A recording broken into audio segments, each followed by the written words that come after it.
ہو جائے، ان کی پیار دل میں بسا لے۔ اللہ تبارک و تعالیٰ نے نماز میں سمیٹ کر ان کو بھی رکھ دیا، ہم جیسے گناہگاروں کو بھی۔ تو نماز میں تو خیال کہہ رہے ہو، یہاں تو صاف صاف نام ذکر ہو رہا، ما کان محمد۔ نماز ہوگی کہ نہیں ہوگی بتائیے، ہوگی کہ نہیں؟ اب سنیے، جو لوگ یہ کہتے ہیں کھانا کھاؤ تو بھوک جانچ کر، سونا ہے تو بستر صاف کر کے، لیکن نماز پڑھنی ہے تو عقیدہ نہیں چھاننا،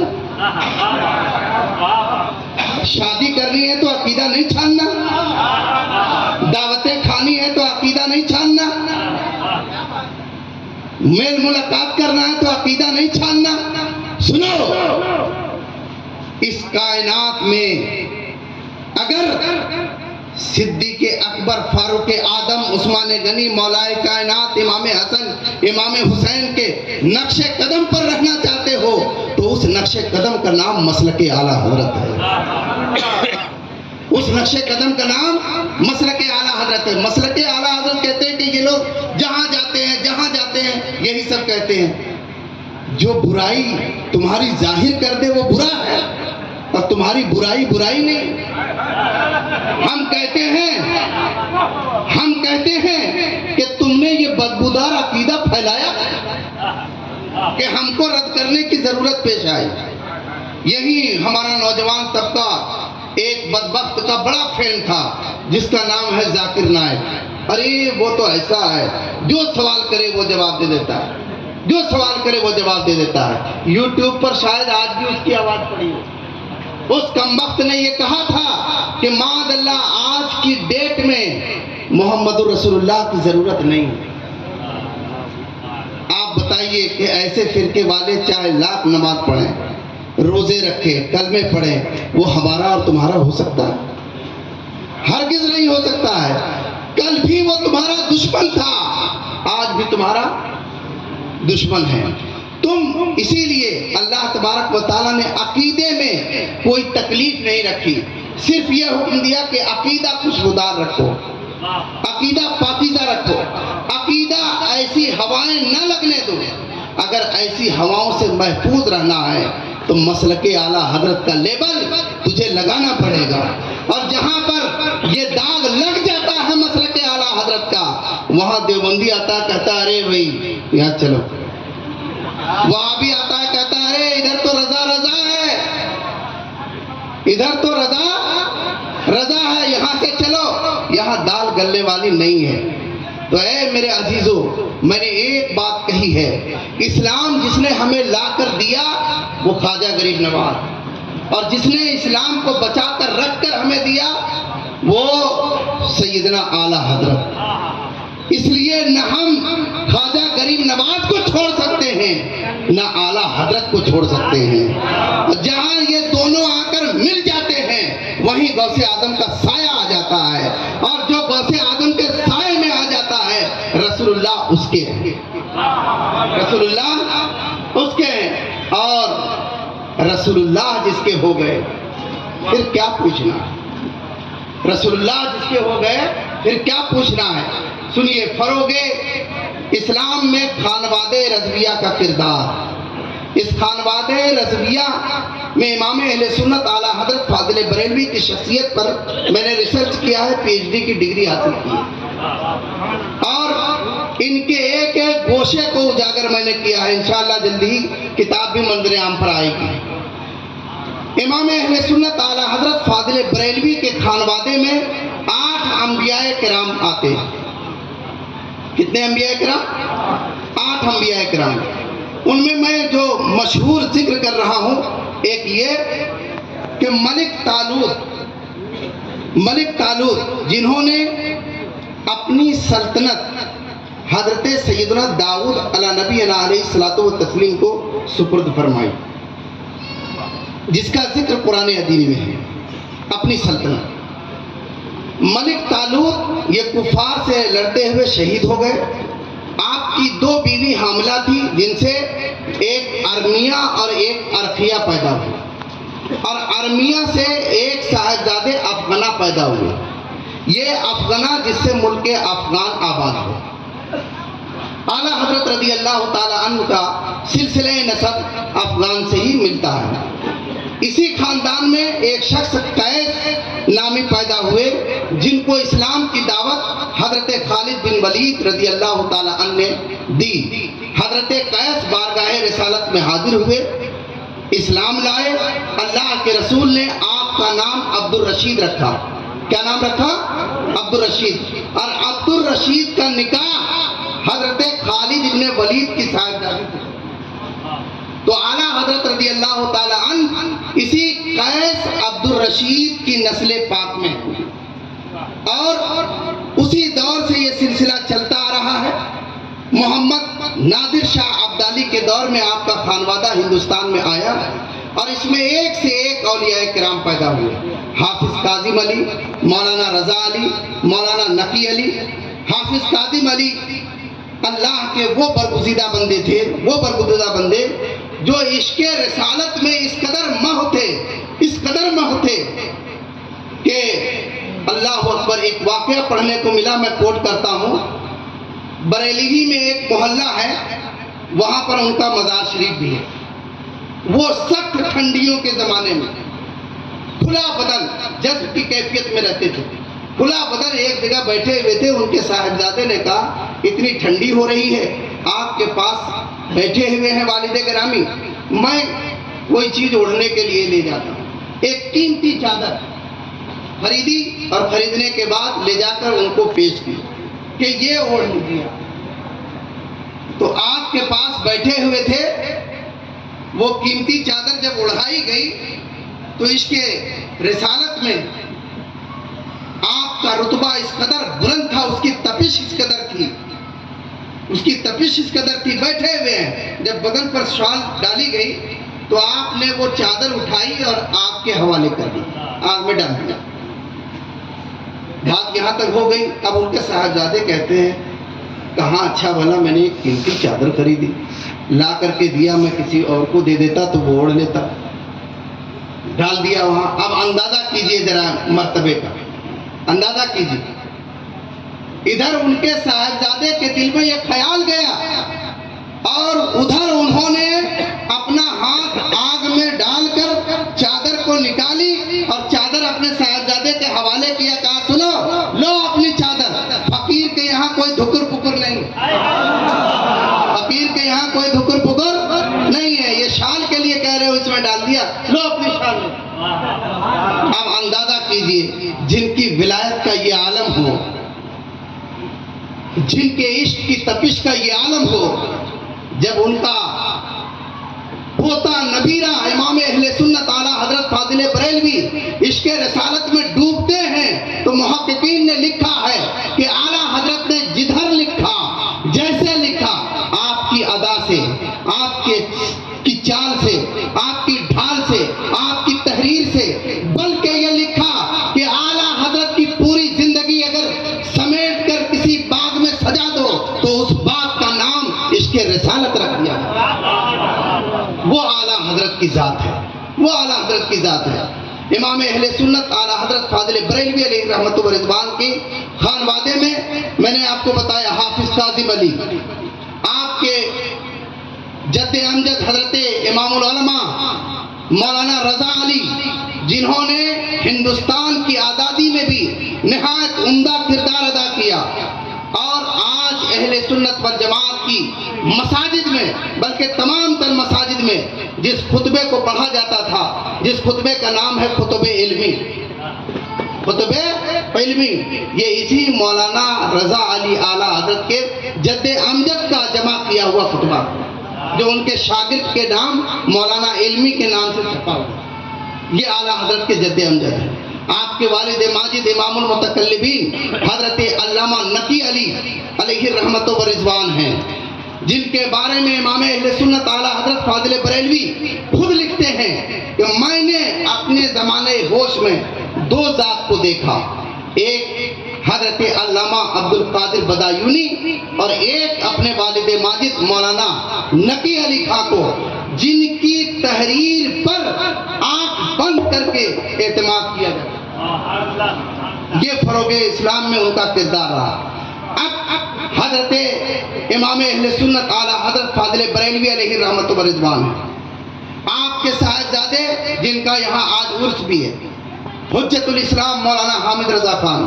دوسرے صاحبزادے مفتی اعظم مصطفیٰ رضا خان. آپ کے بھائی ہیں استاد زمن حضرت علامہ حسن. آپ کے ایک اور بھائی ہیں حضرت علامہ مفتی عبد الرحمن عرف ننھے میاں. اور حضرت علامہ حسن کے صاحبزادے ہیں حضرت مولانا حسنین رضا، حضرت مولانا حسین رضا، حضرت مولانا ادریس رضا اور حضرت مفتی تقدس علی خان، مولانا اعجاز ولی خان. اور پھر حضرت حجت الاسلام کے دو صاحبزادے ہیں حضرت مفسر اعظم مولانا ابراہیم رضا خان، نعمان ملت حضرت نعمان رضا خان نعمانی میاں. یہ حضرت اعلیٰ حضرت کے دونوں پوتے ہیں. اس کے بعد حضرت مفکر اعظم مولانا ریحان رضا خان، تاج الشریعہ حضرت مولانا اختر رضا خان، حضرت مولانا تنویر رضا خان، حضرت مولانا قمر رضا خان. غرض کے خانوادہ رضویہ میں نے جن لوگوں کا نام لیا ہے یہ سب اعلیٰ حضرت کی گود میں نگاہ کھولنے والے لوگ ہیں. اور ان سب پر ان کی خدمات کے اوپر اگر جائزہ لیں تو یہ صرف کہنے کی بات نہیں ہے. جب آپ کتابیں دیکھیں گے تو اندازہ ہوگا. ان پر ایک ایک ذات ایسی ہیں کہ جن کی دینی خدمات کو اکٹھا کیا جائے تو تحریریں لکھنے والے کم پڑھ سکتے ہیں، ان کی خدمات کم نہیں پڑھ. یہ خانوادہ رضویہ کا فروغ اسلام میں کردار ہے. یہ خانوادے کا عالم ہے. اور اعلیٰ حضرت سے جنہوں نے تربیت لی ہے، جن کو زمانہ ملک العلماء علامہ ظفر الدین کہتا ہے، جن کو زمانہ مجاہد ملت کہتا ہے، جن کو زمانہ برہان ملت کہتا ہے، جن کو زمانہ عید الاسلام کہتا ہے، جن کو زمانہ صدر الشریعہ کہتا ہے، جن کو زمانہ محدث اعظم پاکستان کہتا ہے، یہ سب کثیر صدر الافاضل ہیں. غرض کے کس کا نام لیں، کس کا چھوڑ دیں، یہ کیفیت ہے. بلکہ میں یہ کہنے میں حق بجانب ہوں کہ سلطان الہند غریب نواز علیہ رحمت و رضوان اور ان کے خلفاء کے خلفاء ان کے تلامذہ نے اسلام کو چہار جانب پھیلایا اور اسلام کو تمام فتنوں سے جسے بچایا وہ خانوادہ رضا اور اعلیٰ حضرت کے تربیت یافتہ خلفاء اور تلامذہ کا کام تھا. اس لیے خانوادہ رضا اسی لیے مسلک اعلیٰ حضرت کا نعرہ لگایا جاتا. اور یہاں یہ زمین جو ہے وقار ملت کی ہے نا، یہاں نام رکھا گیا ہے امام اعظم و مسلک اعلیٰ حضرت کانفرنس، تاکہ یہ سمجھ لے جو امام اعظم کا مسلک ہے اسی کو تعارف کے لیے مسلک اعلیٰ حضرت کہا جاتا ہے. مسلک اعلیٰ حضرت کہا جاتا ہے. حضرت سیدنا حجت الاسلام حامد رضا خان علیہ رحمت و رضوان اعلیٰ حضرت رضی اللہ تعالیٰ عنہ کے وہ صاحبزادے گرامی ہیں جن کے حسن کا یہ عالم تھا کہ جب آپ زیب و زینت سنوار کر گلیوں سے گزر جاتے تھے تو کفر میں زلزلہ طاری ہو جاتا تھا. چنانچہ بنارس کی دھرتی کی تاریخ لے لیجئے، بریلی کی دھرتی کی تاریخ لے لیجئے، یہ تاریخ گواہ ہے، تفصیل کا موقع نہیں. حجت الاسلام کے حسن کو جب دیکھا تھا بنارس کی گلی میں تو ایک پنڈت نے آ کر کہا تھا، ارے یہ خوبصورت حسین چہرے والا کون ہے، ذرا نام. زمانے نے کہا تھا ان کا نام ہے جو مصطفیٰ کی دین کا پہرے دار اور سپاہی ہے، اسے دنیا حجت الاسلام حامد رضا کہتی ہے. تو پنڈت نے بنارس کی گلیوں میں برملا اعلان کیا تھا، ارے سنو، جب مولانا اور ان کے غلام کے حسن کا یہ عالم ہے، مدینے والے کے حسن کا عالم کیا ہے. قدموں پر جا کر گرا اور یہ کہا ہے مولانا ذرا کلمہ پڑھا کر مجھے بھی مصطفیٰ کا غلام بنا. تو جن کی صورت کا یہ عالم ہو ان کی ہنر کا عالم کیا، یہ کیفیت سے باہر ہے. بیان سے باہر ہے. اور حضرت مفتی اعظم علیہ رحمت و رضوان کے تربیت یافتہ خلفاء کا ایسا سلسلہ جاری ہے. یہ وقار ملت بھی انہی سلسلوں میں ایک کڑی تھی, روشن کڑی تھی. جس کڑی سے تحریک شدھی ہو, تحریک خلافت ہو, تحریک آزادی ہو اور تحریک ختم نبوت ہو, جماعت رضائے مصطفیٰ کے نام سے ایک تنظیم بنا کر, جس تنظیم کے تحت ہندوستان میں پورے طور پر مسلک اعلیٰ حضرت کی تبلیغ کی گئی اور لوگوں کو کفر و ارتداد سے بچایا, وہ مصطفیٰ رضا خان کی تحریک کا نام ہے. یہ حضرت امام اہل سنت اعلیٰ حضرت فاضل بریلوی علیہ رحمت و رضوان کے خانوادے کا ذکر ایک ایک شخصیت پر, آپ کو زیادہ نہیں, میں اپنے استاد گرامی قطب دورہ غوث زمان حضرت تاج الشریعہ علیہ رحمت و رضوان کا دور ابھی گیا نہیں ہے. ابھی ان کے دیکھنے والے, ان پر جھانک چھڑکنے والے, ان کی صورت کو دیکھنے والے ہندوستان کے ایسے ایسے کونوں میں موجود ہیں جہاں چلے جائیے کوئی ملے نہ ملے تاج الشریعہ کا دیوانہ مل جاتا ہے. صرف یہ ہندوستان ہی تک محدود نہیں ہے. آپ ذرا یہ بتائیے, ایمان پر ہاتھ رکھیے ذرا دل پر, اور یہ بتائیے کہ تاج الشریعہ کی خدمات کا وہ جدھر چلے جاتے تھے زمانہ ادھر جھک جایا کرتا تھا.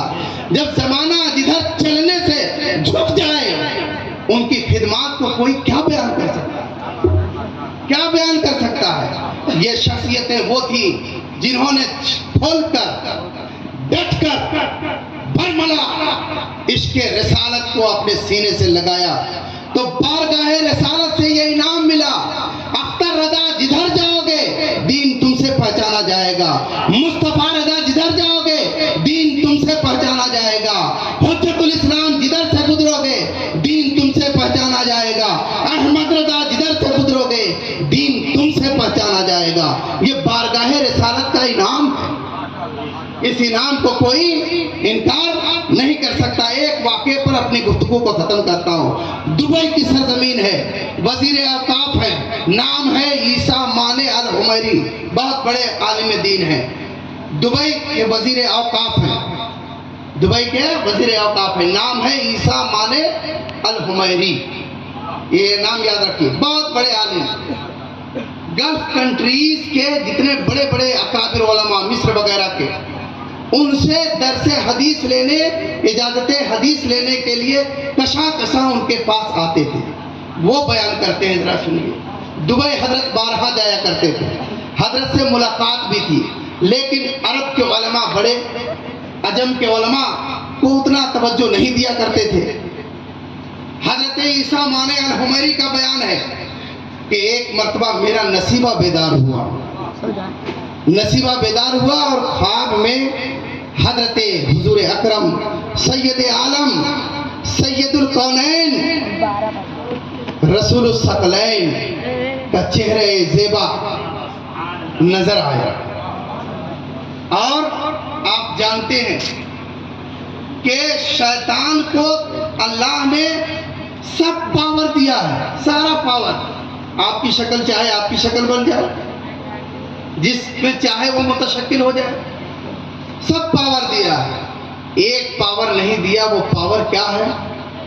شیطان بھی میرے آقا کی صورت کو اپنا نہیں سکتا. اسی لیے آقا نے فرمایا جس نے مجھے خواب میں بھی دیکھا اس نے مجھے ہی دیکھا, اس نے مجھے ہی دیکھا. خواب میں عیسیٰ مانے الحمیری زیارت کرتے ہیں نبی کریم صلی اللہ علیہ وسلم کا, اور زیارت کرنے کے بعد عیسیٰ مانے الحمیری بارگاہ رسالت میں عرض کرتے ہیں حضور مجھے حدیث کی اجازت عطا کر دی جائے, مجھے حدیث کی اجازت عطا کر دی جائے. قربان جائیے, عیسیٰ مانے الحمیری آج بھی بحیات ہیں.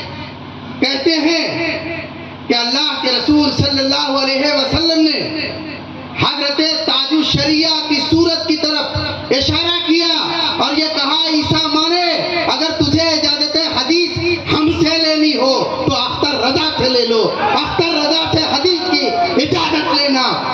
حدیث کی اجازت نہیں. یہ مقام تھا حضرت تاج الشریعہ علیہ رحمت و رضوان کا. عیسیٰ مانے الحمیری کہتے ہیں جب میں بیدار ہوا تو میں پریشان ہوا. میں نے کہا اس صورت کو تو میں نے دبئی میں بھی دیکھا ہے, اس صورت کو میں نے مکے میں بھی دیکھا ہے, اس صورت کو میں نے مدینے میں بھی دیکھا ہے, اس صورت کو میں نے مصر میں بھی دیکھا ہے, اس صورت کو میں نے زمبابوے میں بھی دیکھا ہے. وہاں حضرت کے ایک مرید ہیں شاہنواز صاحب, ان سے فوراً رابطہ کیا. کہا شاہنواز صاحب مجھے آپ کے شیخ تاج الشریعہ امام اختر رضا سے ملاقات کرنی ہے. کہا کہ شیخ صاحب حضرت دبئی اتنی مرتبہ تشریف لاتے تھے, کبھی آپ ملاقات کے لیے حاضر نہ ہوئے. آج کیا معاملہ ہے کہ آج فون کر کے کہتے ہیں کہ مجھے امام اختر رضا سے ملاقات کرنی ہے, آج کیا معاملہ ہے؟ کہا شاہنواز بھائی میں نے سرکار دو عالم صلی اللہ علیہ وسلم کو خواب میں دیکھا اور میں نے حدیث کی اجازت چاہی, تو خدا کی قسم اللہ کے رسول نے جس صورت کی طرف اشارہ کر کے مجھے کہا حدیث کی اجازت ان سے لے لو, وہ کوئی اور نہیں بلکہ تمہارے شیخ تاج الشریعہ امام اختر رضا ہے. اس لیے مجھے ان سے ملاقات کرنی ہے, مجھے جانا ہے. حضرت تاج الشریعہ علیہ رحمت و رضوان کچھ ہی دنوں کے بعد دبئی جانے والے تھے. شاہنواز بھائی نے کہا حضرت تشریف لانے والے ہیں. جب حضرت دبئی تشریف لے گئے, عیسیٰ مانے الحمیری مجلس میں حاضر ہوئے, قدم بوسی کی, دست بوسی کی اور پیشانی مبارک کو چوم کر کہا حضور جو ذات اس دور میں مقبول بارگاہ رسالت ہے وہ کوئی اور نہیں, وہ ہندوستان کا اعلیٰ حضرت کا پوتا تاج الشریعہ امام اختر رضا ہے. مجھے اپنی غلامی میں داخل کر کے اجازت حدیث عطا فرما دیجیے. یہ ذات تھی خانوادہ رضا کے ان بزرگوں کی. میں کہنا چاہتا ہوں عزیزو, اعلیٰ حضرت کو نہ دیکھا, حجت الاسلام کو نہ دیکھا, مفتی اعظم کو نہ دیکھا, لیکن ہاں اعلیٰ حضرت کے پوتے اختر رضا کو تو دیکھا. میں کہنا چاہتا ہوں اختر رضا کی خدمات کا جواب نہیں ہے, اعلیٰ حضرت کی خدمات کا کیا جواب ہے؟ اعلیٰ حضرت بھی اپنے دور میں لاجواب, حجت الاسلام لاجواب, مفتی اعظم لاجواب, مفسر اعظم لاجواب, تاج الشریعہ لاجواب. اس لیے سن لو, خواجہ کے مشن پر رہو, مسلک اعلیٰ حضرت کو سینے سے لگائے رکھو, مذہبوں سے دور رہو, اور سن لو کبھی بھی عقیدے سے سمجھوتا نہ کرنا.